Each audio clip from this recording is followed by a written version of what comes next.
അല്ല ഡയറക്ടർ സാറേ, എന്താ? നിങ്ങളുടെ വീട് എവിടെയാണെന്നൊന്ന് പറയാമോ? വിജയനഗറിലാ ഏട്ടാ എന്റെ വീട്. അയ്യോ, അവിടെയാണല്ലോ നിങ്ങളുടെ വീട്. അതെ. ചുമ്മാ അതല്ല ഇത്രയും സിനിമ ഡയറക്ട് ചെയ്തത് വിജയനഗർ എന്ന് പറഞ്ഞ പിന്നെ ചുമ്മാതെയാ. ഇന്ത്യ മഹാരാജ്യത്തെ പേര് കേട്ട സ്ഥലമല്ലേ നിന്റെ വീട്.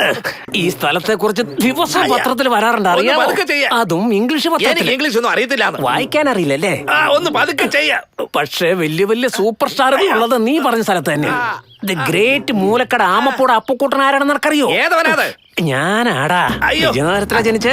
അതെ, ഞാൻ വളർന്നത് വിജയനഗറിലാണെങ്കിലും ജനിച്ചത് അങ്ങ് കന്യാകുമാരിയില. അയ്യോ, അപ്പം നീ ഒരു കോത്താഴ്ത്തുകാരനാ. ഇപ്പോഴല്ലേ നിങ്ങൾ പറഞ്ഞത് വിജയനഗറിൽ ജനിച്ചവരെല്ലാം വലിയ ബുദ്ധിമാന്മാരാണ്, അവരാണ് ഇവരാണെന്നൊക്കെ പറഞ്ഞിട്ട് ഇപ്പൊ ഇങ്ങനെ പറയുന്നതിനാ? ഞാൻ പറഞ്ഞ പോലെ ആയിരുന്നില്ല നീ എന്നേ രക്ഷപ്പെട്ട. നീതിയുടെ നല്ലൊരു കലാകാരൻ ഏത് സ്ഥലത്ത് പോയാലും ഏത് കോത്താഴത്തുകാരനായാലും അവന് പേരെടുക്കാൻ സാധിക്കും. അതെ, കുറെ നാളായിട്ടേ മസാജിൽ അങ്ങോട്ട് ശ്രദ്ധയില്ലാഞ്ഞിട്ട് സംസാരിച്ച് മയക്കുന്നതിലാണ് ഇയാള് കേമൻ.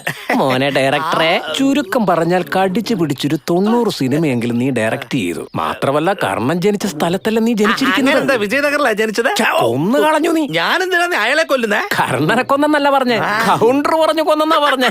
ഓ, അടിപൊളി.